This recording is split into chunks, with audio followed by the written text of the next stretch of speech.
ಇಂದಿನ ಕನ್ನಡ ಆನ್ಲೈನ್ ತರಗತಿಗೆ ಸ್ವಾಗತ.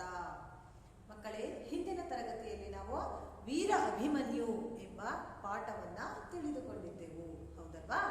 ಎಲ್ಲ ಪಾಠವನ್ನ ಚೆನ್ನಾಗಿ ಓದಿದ್ದೀರಾ, ಕ್ಲಾಸ್ ವರ್ಕ್ ಬರೆದಿದ್ದೀರಾ, ವಿಡಿಯೋ ನೋಡಿದ್ದೀರಾ, ಚೆನ್ನಾಗಿ ಅರ್ಥ ಆಗಿದೆ ಅಲ್ವಾ? ಈಗ ನಿಮಗೆ PT3 ಪೋರ್ಷನ್ಸ್ ಏನೇನು ಅಂತ ನಿಮಗೆ ಗೊತ್ತಾಯಿತು ಅಲ್ವಾ? ಒಂದು ಬೀಸೋಕಲ್ಲಿನ ಪದ ಪದ್ಯ, ಸರ್ವಜ್ಞನ ತ್ರಿಪದಿಗಳು ಪದ್ಯ, ಮತ್ತೆ ವೀರ ಅಭಿಮನ್ಯು ಗದ್ಯ, 2 ಪದ್ಯ, 1 ಪಾಠ. ಇದಿಷ್ಟು ನಿಮಗೆ PT3 ಪೋರ್ಷನ್ಸ್.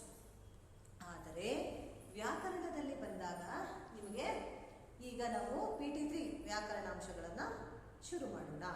ಅದಕ್ಕೂ ಮುಂಚೆ ನಾನು ನಿಮಗೆ ಒಂದು ಪುಟ್ಟ ಕಥೆಯನ್ನು ಹೇಳ್ತೀನಿ, ಕೇಳಿಸ್ಕೊಳ್ಳಿ.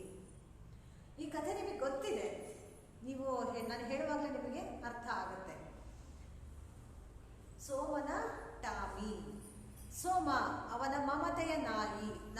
ಮಮತೆ ಅಂದ್ರೆ ಪ್ರೀತಿಯ ನಾಯಿಯ ಹೆಸರೇನು? ಟಾಮಿ. ಆ ಟಾಮಿ ಏನ್ ಮಾಡುತ್ತೆ? ಸೋಮನ ಮನೆಯ ಬಾಗಿಲ ಬಳಿ ಬರುತ್ತೆ. ಬಂದು ಆಚೆ ಈಚೆ ನೋಡಿತು. ಸೋಮನ ಮಮತೆಯ ನಾಯಿ ಟಾಮಿ. ಆ ಟಾಮಿ ಏನ್ ಮಾಡ್ತು? ಸೋಮನ ಮನೆಯ ಬಾಗಿಲ ಬಳಿಗೆ ಬಂದಿತು, ಆಚೆ ಈಚೆ ನೋಡಿತು. ಮನೆಯ ಒಳಗೆ ಯಾರು ಇಲ್ಲದ ಕಾರಣ ಮನೆಯ ಒಳಗಡೆ ದೋಸೆಯನ್ನ ನೋಡಿತು. ದೋಸೆಯನ್ನ ನೋಡಿದ ಟಾಮಿಯ ಬಾಯಿಂದ ನೀರು ಸುರಿಯಿತು. ಟಾಮಿಯ ಬಾಯಿಂದ ಏನು ಸುರಿಯಿತು? ನೀರು. ಈಗ ನೀವು ತುಂಬಾ ಹೊಟ್ಟೆ ಹಸವಾಗಿರುತ್ತೆ ಅಲ್ವಾ? ಆಗ ನಿಮ್ಮ ಎದುರಿಗೆ ಏನಾದರೂ ತಿಂಡಿಗಳನ್ನ ತೋರಿಸಿದಾಗ ನಿಮ್ಗೆ ಹೇಗನ್ಸುತ್ತೆ? ಅದು ತಿನ್ಬೇಕಪ್ಪ, ಈ ತರ ಹೇಳ್ತೀರಲ್ವಾ? ಅದೇ ರೀತಿ ಟಾಮಿ ಕೂಡ ಹೊಟ್ಟೆ ಬೇರೆ ಹಸಿವಾಗಿದೆ, ಮನೆಯ ಎದುರುಗಡೆ ದೋಸೆ ಇದೆ, ಅದನ್ನು ನೋಡಿ ಟಾಮಿ ಬಾಯಲ್ಲಿ ನೀರು ಸುರಿಯಿತು. ಟಾಮಿ ಬಾಯಿಂದ ನೀರು ಸುರಿಯಿತು. ಆಗ ಏನ್ ಮಾಡ್ತು ಟಾಮಿ? ಸೋಮ ಏನ್ ಮಾಡ್ದ? ಒಳಗಡೆ ಹೋಗಿ ದೋಸೆಯನ್ನ ತಂದು ಟಾಮಿಗೆ ಹಾಕಿದ. ನಾಯಿ, ದೋಸೆ ಕಂಡ ನಾಯಿ ಏನ್ ಮಾಡ್ತು? ಟಾಮಿ ಏನ್ ಮಾಡ್ತು? ದೋಸೆಯನ್ನ ಗಬಗಬನೆ ತಿಂದಾಕ್ಬಿಡ್ತು. ಗಬಗಬನೆ ತಿಂದ್ಬಿಡ್ತು ಅಲ್ವಾ?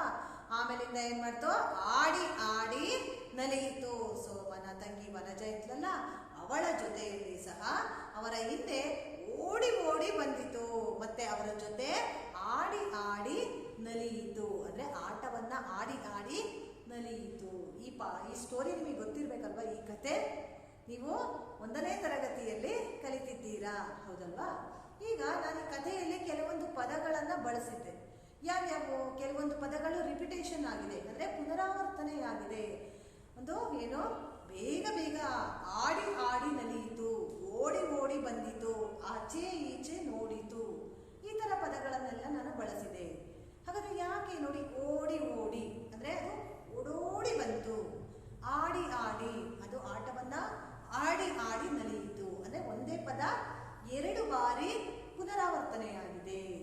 ಈ ಪದಗಳಿಗೆ ನಾವು ಏನಂತೀವಿ? ದ್ವಿರುಕ್ತಿಗಳು ಎನ್ನುತ್ತೇವೆ. ಈಗ ಅರ್ಥ ಆಯ್ತಲ್ವಾ ನಾವು ಈ ದಿನ ಯಾವ ವ್ಯಾಕರಣಾಂಶವನ್ನ ಕಲಿಯುತ್ತಿದ್ದೇವೆ ಎಂದು? ಹೌದು, ದ್ವಿರುಕ್ತಿ, ಜೋಡಿ ನುಡಿ ಮತ್ತು ಅನುಕರಣಾವ್ಯಯ ಪದಗಳನ್ನ ತಿಳಿಯೋಣ. 3ನ್ನ ನಾವು ಈಗ ಏನು ವ್ಯತ್ಯಾಸ ಮತ್ತೆ ಉದಾಹರಣೆಗಳು ಏನು ಎಂಬುದನ್ನ ತಿಳಿಯೋಣ. ಬನ್ನಿ ಒಂದೊಂದಾಗಿ. ಆಯ್ದ ಭಾಗ ವ್ಯಾಕರಣ.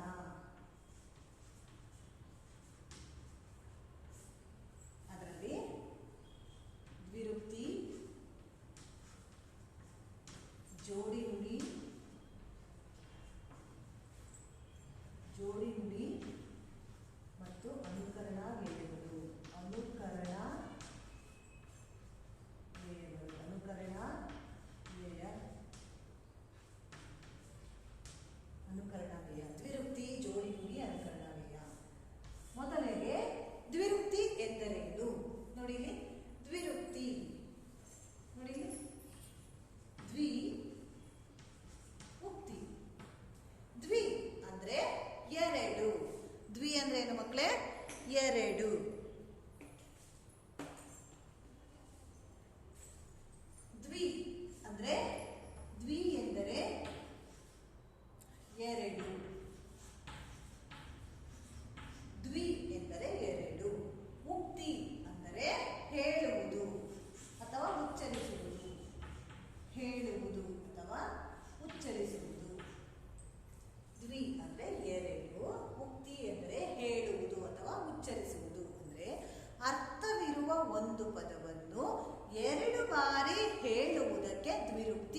ಆಗ್ತಾ ಇದೆಯಲ್ಲ ಈಗ.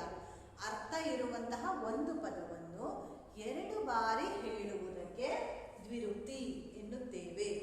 ಉದಾಹರಣೆಗೆ ಏನೇನು ಹೇಳ್ಬೋದು? ನಾನು ಆಗಲೇ ಹೇಳಿದೆ, ಟಾಮಿ ಓಡಿ ಓಡಿ ಬಂದಿತು, ಆಡಿ ಆಡಿ ನಲಿಯಿತು. ಅಂದರೆ ನಾವು ಹೇಳುವಂತಹ ಪದಗಳಲ್ಲಿ ಮೀನಿಂಗ್ ಇರಬೇಕು, ಆ ಪದ ಅರ್ಥಪೂರ್ಣವಾಗಿರಬೇಕು, ಮತ್ತು ಅದು 2 ಬಾರಿ ರಿಪೀಟ್ ಆಗಿರಬೇಕು. ಅಂತಹ ಪದಗಳಿಗೆ ನಾವು ದ್ವಿರುಕ್ತಿ ಪದಗಳು ಎನ್ನುತ್ತೇವೆ.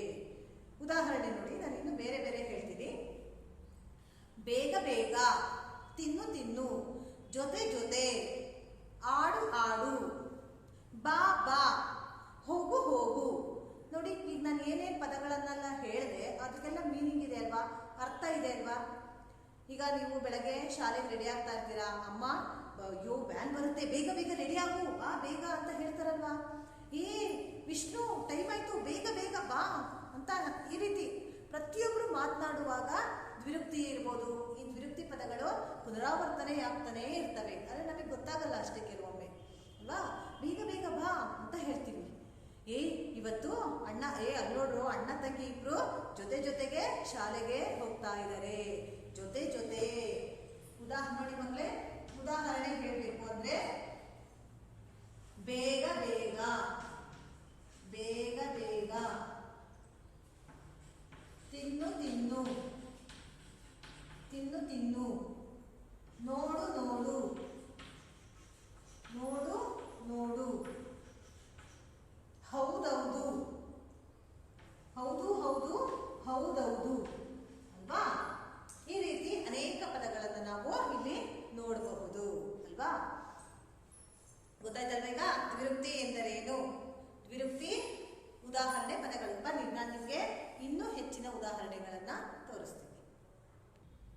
ನೋಡಿ ಮಕ್ಕಳೇ, ಇಲ್ಲಿ ನಾನು ಹೇಳಿದೆ ಅಲ್ವಾ ದ್ವಿರುಕ್ತಿ ಅಂತ ಅಂದ್ರೆ ಏನು ಅಂತ. ದ್ವಿ ಅಂದ್ರೆ 2, ಉಕ್ತಿ ಅಂದರೆ ಮಾತು ಅಥವಾ ಉಚ್ಚರಿಸುವುದು ಅಥವಾ ಹೇಳುವುದು. ಇಲ್ಲಿ ನೋಡಿ ಎಷ್ಟೊಂದು ಉದಾಹರಣೆಗಳಿವೆ. ಹೌದು ಹೌದು ಮೀನಿಂಗ್ ಇದೆ ಅಲ್ವಾ, ಎಸ್ ಎಸ್ ಅಂತ ಹೇಳ್ತೀವಲ್ವಾ ಅದು. ನಿಲ್ಲು ನಿಲ್ಲು, ನಿಲ್ಲು ನಿಲ್ಲು, ಬಂದೆ ಬಂದೆ, ಅಮ್ಮ ನಿಮ್ಮನ್ನು ಕರೀತಾರೆ, ವಿಷ್ಣು ಎಲ್ಲಿದ್ಯಾ ಬೇಗ ಬಾ ಅಂದಾಗ ನೀವೇನು ಹೇಳ್ತೀರಾ? ಅಮ್ಮ ಬಂದೆ ಬಂದೆ, ಈಗ ಬಂದೆ ಅಂತ ಹೇಳ್ತೀರಲ್ಲ, ರಿಪೀಟ್ ಆಗುತ್ತಲ್ಲ ಆ ರೀತಿ. ನೆಕ್ಸ್ಟು ದೊಡ್ಡ ದೊಡ್ಡ ಅಂದ್ರೆ ಬಾ ಅದು ಎಷ್ಟು ದೊಡ್ಡ ದೊಡ್ಡ ಆನೆಗಳಿವೆ ಕಾಡಲ್ಲಿ ಅಂತ ನಾವು ಹೇಳ್ತೀವಲ್ವ ಮಾತನಾಡುವಾಗ. ಹೆಚ್ಚು ಹೆಚ್ಚು, ನಾವು ಮನೆಯ ಸುತ್ತಮುತ್ತ ಹೆಚ್ಚು ಹೆಚ್ಚು ಗಿಡಗಳನ್ನು ಬೆಳೆಸಬೇಕು ಅಲ್ವಾ. ಅಗೋ ಅಗೋ ಅಂದ್ರೆ ಅಲ್ಲಿ ನೋಡು ಅಂತ. ಬನ್ನಿ ಬನ್ನಿ, ಬನ್ನಿ ಬನ್ನಿ, ನಮ್ಮ ಮನೆಗೆ ಯಾರಾದ್ರೂ ಅತಿಥಿಗಳು ಅಥವಾ ಗೆಸ್ಟ್ ಬಂದಾಗ ಏನ್ ಮಾಡ್ತೀವಿ? ಓ ನೀವ ಬನ್ನಿ ಬನ್ನಿ ಬನ್ನಿ, ಒಳಗಡೆ ಕೂತ್ಕೊಳ್ಳಿ ಅಂತ ಕರಿತೀವಿ ನೋಡಿ, ಬನ್ನಿ ಬನ್ನಿ. ಮತ್ತೆ ಮನೆ ಮನೆಗಳಲ್ಲಿ, ಎಲ್ಲ ಮನೆಗಳಲ್ಲಿ ನಾವು ಹಣತೆಯನ್ನ ಹಚ್ಚುತ್ತೇವೆ. ಕೇರಿ ಕೇರಿಗಳಲ್ಲಿ, ಕೇರಿ ಅಂದ್ರೆ ಬೀದಿ, ಓಣಿ ಅಂತಾನೂ ಆಗುತ್ತೆ, ಬೀದಿ ರಸ್ತೆ.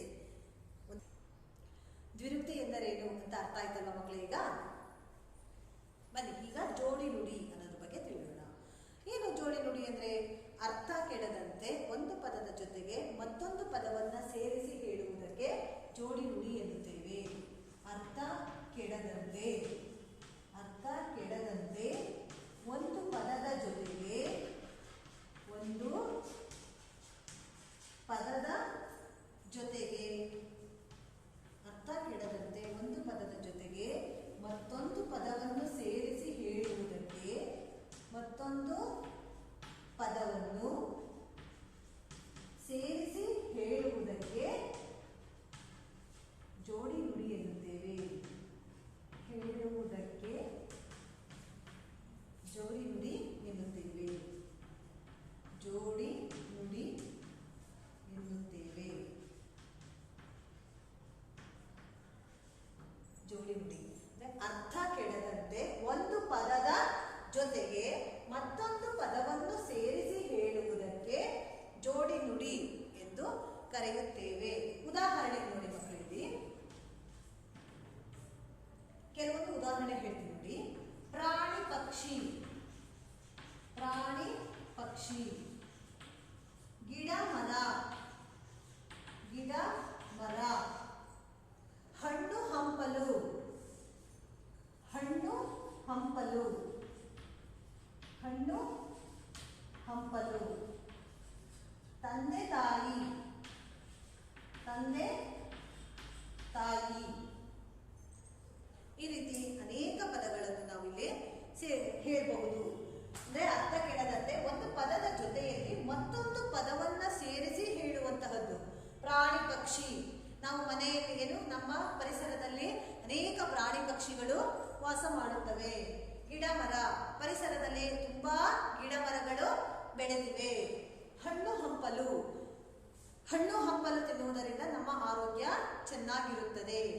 ತಂದೆ ತಾಯಿ, ತಂದೆ ತಾಯಿಯನ್ನು ದೇವರಂತೆ ಕಾಣಬೇಕು. ಈ ರೀತಿ ನಾವು ಅನೇಕ ಪ್ರತಿಯೊಂದು ವಾಕ್ಯದಲ್ಲಿ ನಾವು ಜೋಡಿ ಪದವನ್ನು ವಾಕ್ಯದಲ್ಲಿ ಗುರುತಿಸುವುದು ಈ ರೀತಿ ನಾವು ಗುರುತಿಸಬಹುದು. ನೋಡಿ, ಪ್ರಾಣಿ ಪಕ್ಷಿ, ಗಿಡ ಮರ, ಹಣ್ಣು ಹಂಪಲು, ತಂದೆ ತಾಯಿ, ಬೆಟ್ಟ ಗುಡ್ಡ, ಕಾಡು ಮೇಡು, ಕಪ್ಪು ಬಿಳುಪು. ಕೆಲವೊಂದು ಆಪೋಸಿಟ್ ವರ್ಡೂ ಆಗುತ್ತೆ. ನೋಡಿ, ತಂದೆ ತಾಯಿ ಇದು ವಿರುದ್ಧ ಪದನೂ ಆಗುತ್ತೆ ಅಲ್ವಾ. ಕಪ್ಪು ಬಿಳುಪು, ಮೇಲೆ ಕೆಳಗೆ, ಆಚೆ ಈಚೆ ಅಲ್ವಾ, ಇವೆಲ್ಲವೂ ಸಹ ಜೋಡಿ ಪದಗಳು. ಬನ್ನಿ, ಇನ್ನೂ ಹೆಚ್ಚಿನದಾಗಿ ನಿಮಗೆ ಜೋಡಿ ಪದಗಳನ್ನ ತೋರಿಸ್ತೀವಿ. ಉದಾಹರಣೆಗಳು, ನಿಮಗೆ ಜೋಡಿ ಪದಕ್ಕೆ ತುಂಬಾ ಉದಾಹರಣೆಗಳಿವೆ, ಅವುಗಳನ್ನು ನೋಡೋಣ.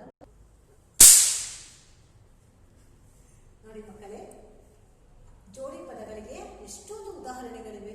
ಕಾಡು ಮೇಡು, ಕಸ ಕಡ್ಡಿ, ಮನೆ ಮಠ, ಗುಡಿ ಗೋಪುರ. ನೋಡಿ, ಅರ್ಥ ಕೆಡದಂತೆ ಒಂದು ಪದದ ಜೊತೆಗೆ ಮತ್ತೊಂದು ಪದವನ್ನ ಸೇರಿಸಿ ಹೇಳುವುದೇ ಜೋಡಿ ಪದಗಳು. ನೋಡಿ, ಮನೆ ಮಠ, ಗುಡಿ ಗೋಪುರ, ಬಾನು ಭುವಿ, ಗಿರಿ ಗವ್ವರ, ನಾಡು ನುಡಿ, ಹಗಲು ರಾತ್ರಿ, ಬೇವು ಬೆಲ್ಲ. ಬೇವು ಬೆಲ್ಲ ಇದು ಆಪೋಸಿಟ್ ವರ್ಡ್ಗೂ ಬರುತ್ತೆ.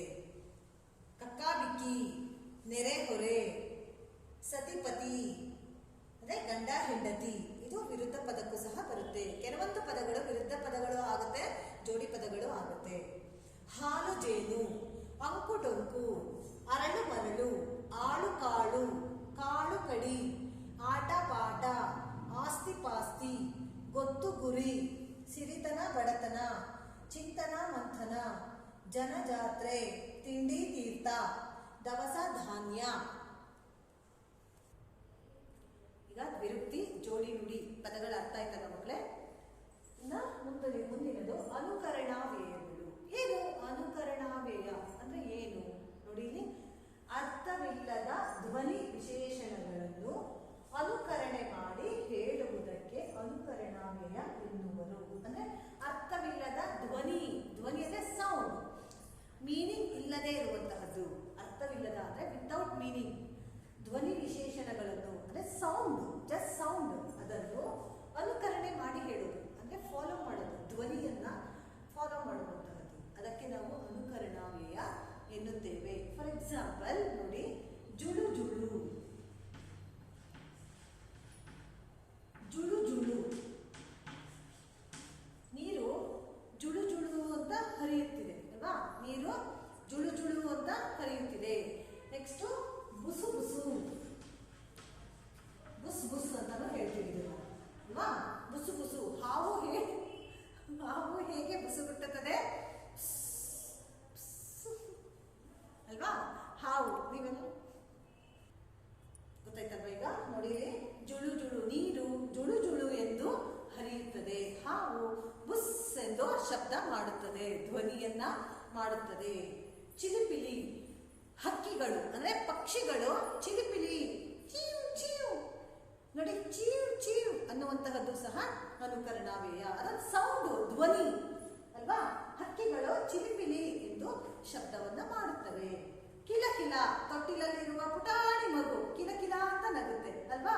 ಅದು ಸಹ ಒಂದು ಸೌಂಡ್, ಅಂದ್ರೆ ಅದಕ್ಕೆ ಯಾವುದೇ ಒಂದು ಮೀನಿಂಗ್ ಇರೋದಿಲ್ಲ. ಢವ ಢವ, ಸಡನ್ ಆಗಿ ನಾವೇನಾದ್ರೂ ಹೆದರ್ಕೊಂಡಾಗ ನಮ್ಮ ಹೃದಯ ಢವ ಢವ ಅಂತ ಬಡಿದುಕೊಳ್ಳುತ್ತದೆ. ಒಂದೊಂದ್ಸಲ ಢವ ಢವ ಶಬ್ದ ಆಗುತ್ತಲ್ವಾ. ಮತ್ತೆ ಲಬ್ ಡಬ್ ಲಬ್ ಡಬ್ ಅಂತ ಶಬ್ದ ಬರುತ್ತದೆ. ರೈಲು ಚುಕುಬುಕು ಚುಕುಬುಕು ಅಂತ ಶಬ್ದ ಮಾಡುತ್ತದೆ.